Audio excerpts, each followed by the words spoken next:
Саламатсыздар ма, оқушылар? Сауат ашу сабағын бастаймыз. Бүгінгі сабағымыздың тақырыбы менің отбасым. Ү дыбысымен әрпі. Бүгінгі сабақта әріптерді ажыратып, дыбыстармен сәйкестендіреміз. Өткен сабақта отбасы мүшелерімен танысқан болатынбыз. Ендеше мына суретке назар аударайық. Бұл суретте Әли қайда келді? Дұрыс айтасыңдар. Әли атасы мен әжесіне қонаққа келді. Атасы мен әжесі қайда тұрады? Дұрыс. Атасы мен әжесі ауылда тұрады.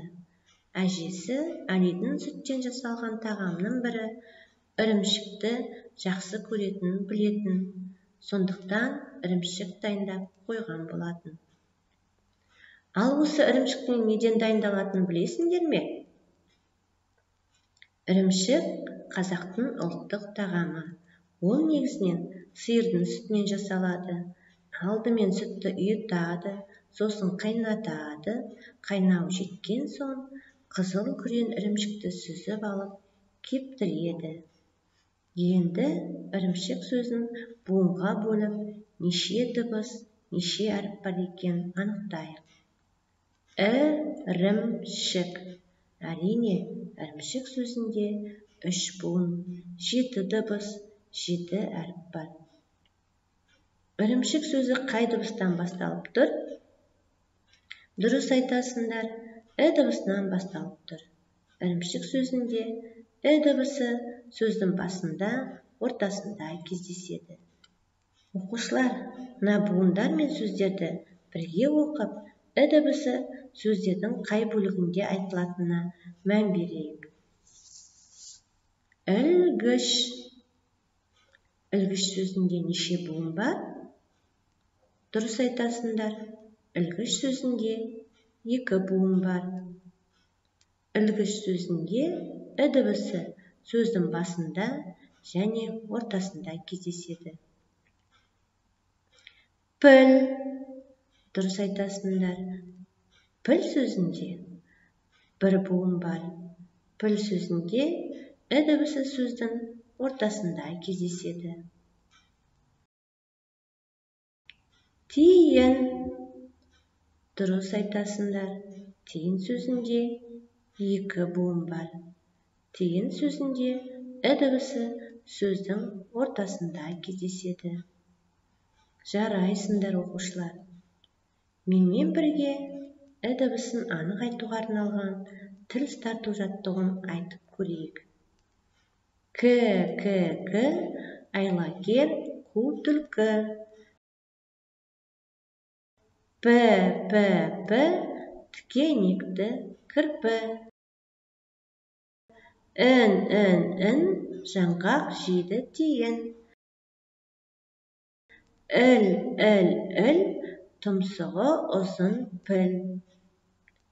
Ү дыбысын дұрыс айтып жаттыққан болсақ, келесі тапсырмаға назар аударайық. Берілген сурет бойынша шағын әңгіме құрайық. Айдос 7 жасқа толып мектепке білім алуға келді. Оған мектепте оқыған ұнайды. Үлгерімі өте жақсы. Үздік оқитын Айдос отбасының мақтанышы. Тамаша, жарайсыңдар оқушылар. Отбасы жайындағы өлеңді мұқият тыңдайық. Менің отбасым. Атам менің ол ғалым, әжем менің мұғалім. Әкем менің инженер, анам менің дәрігер. Інім әлі жас бала, кетті жаңа бақшаға. Мен мектепке барайын, оқып білім алайын. Жұмабай Қайранбай. Балалар, өлең не туралы? Дұрыс айтасыңдар. Өлең отбасы мүшелерінің қай жерде жұмыс жасайтындығы туралы. Ал оқушылар, айтыңдаршы, атасы кім болып жұмыс істейді? Дұрыс айтасыңдар. Атасы ғалым болып жұмыс жасайды. Ғалым білімді, ғылыммен айналысатын адам екен. Ал әжесі кім болып жұмыс жасайды?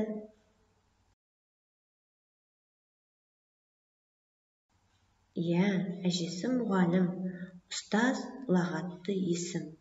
Шәкірттерін білім нәрімен сусындатып, тәлім-тәрбие береді. Әкесі ше?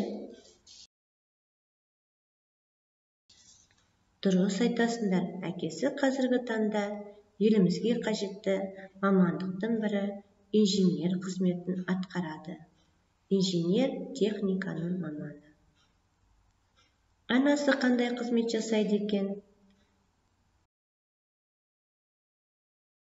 Дұрыс, анасы дәрігер болып жұмыс жасайды екен. Дәрігер деген ең ұлы әрі қастерлі мамандық. Ал інісі қайда барады? Дұрыс айтасыңдар, інісі балабақшаға барады. Ал сендер қайда барасыңдар? Иә, тамаша, сендер мектепке келіп білім аласыңдар. Дәптеріміздің 39-шы бетін ашы, әдемі көлбеу етіп, үлгідегідей «і» әрпін жазамыз. Бүгінгі сабақта жаңа дыбыс, жаңа әріп «і» дыбысымен таныстыңдар. «і» дыбысының қандай дыбысқа жататынын ажыратып, дұрыс дыбыстап үйрендіңдер. Сонымен қатар «і» дыбысын көркем жазуды білдік. Жарайсыңдар. Оқушылар, сабаққа белсене қатыстыңдар. Бүгінгі сабағымыз ұнады деп ойлаймын. Өзіңді өзің бағалап көр. Бүгінгі сабағымыз аяқталды. Сау болыңыздар.